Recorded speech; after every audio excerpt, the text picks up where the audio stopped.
नमस्कार, CG news plus 24 में आपका स्वागत है। सबकी बात सच के साथ। तो चलिए रुक करते हैं आज की प्रमुख खबर पर।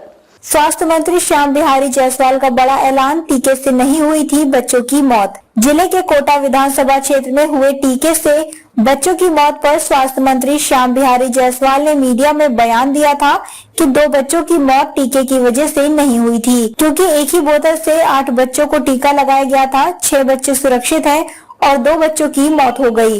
इसका कारण कोई दूसरी वजह है। हालांकि उन्होंने अपने बयान में ये भी कहा, ये मौखिक रूप से उन्हें जानकारी स्वास्थ्य महकमे से मिली थी, न कि उनके पास कोई लिखित रिपोर्ट आई है। इसी को लेकर कोटा विधायक अटल श्रीवास्तव ने मीडिया से कहा कि स्वास्थ्य विभाग पूरी तरह लचर साबित हो रही है। अटल श्रीवास्तव ने कहा कि उनकी टीम वहां गई थी, लोगों से जानकारी भी ली। जिन स्लॉट से टीका लगा था उनको अभी तक जांच नहीं की गई है कि स्वास्थ्य मंत्री उनके पहले ही बयान में कह रहे हैं कि टीके से मौत नहीं हुई है। वहीं एक और स्वास्थ्य मंत्री ने बयान में कहा कि स्वाइन फ्लू से निपटने के लिए स्वास्थ्य विभाग के पास पर्याप्त सुविधाएं हैं। इस पर भी कोटा विधायक ने साफ तौर पर कहा कि लगातार स्वाइन फ्लू से मौत हो रही है। मलेरिया और डायरिया से भी कईयों की मौत हो चुकी है। स्वास्थ्य विभाग पूरी तरह से चरमराई हुई है।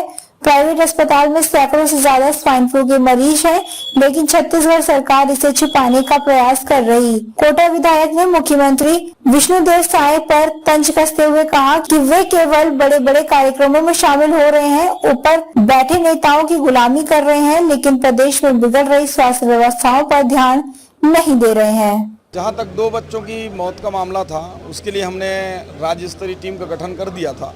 उसकी रिपोर्ट अभी मैं देखा नहीं हूँ, परंतु ये बात आई है कि किसी भी टीका के लगने से उनकी मौत नहीं हुई है। उनकी मौत इसलिए नहीं हुई है क्योंकि उस दिन ही 8 बच्चों को एक ही बोतल का इंजेक्शन जो है उनको लगाया गया था और उसमें 6 बच्चों को कुछ नहीं हुआ है। 2 बच्चे में एक बच्चे की शाम की मौत हो जाती है, दूसरे बच्चे की दूसरे दिन होती है। तो कुछ दूसरे बीमारियों की वजह से या अन्य कारणों से हुई है, परंतु अभी अधिकृत रिपोर्ट मेरे पास अभी नहीं आया है। जो मौखिक उन्होंने बताया है उसके आधार पर ये होना बताया। दूसरा जो स्वाइन फ्लू है, ये बीमारी के कोई स्पेसिफिक लक्षण नहीं होते हैं। कभी बुखार के रूप में, दर्द के रूप में, सर्दी के रूप में इसके प्रारंभिक लक्षण आते हैं। तो इसके लिए सबसे पहला काम है ज़्यादा से ज़्यादा जाँच कराना। हम आप लोगों के माध्यम से भी अपील करते हैं लोगों को कि जरा से भी कोई ऐसे सर्दी, बुखार या दर्द का लक्षण आए, जाँच कराएँ।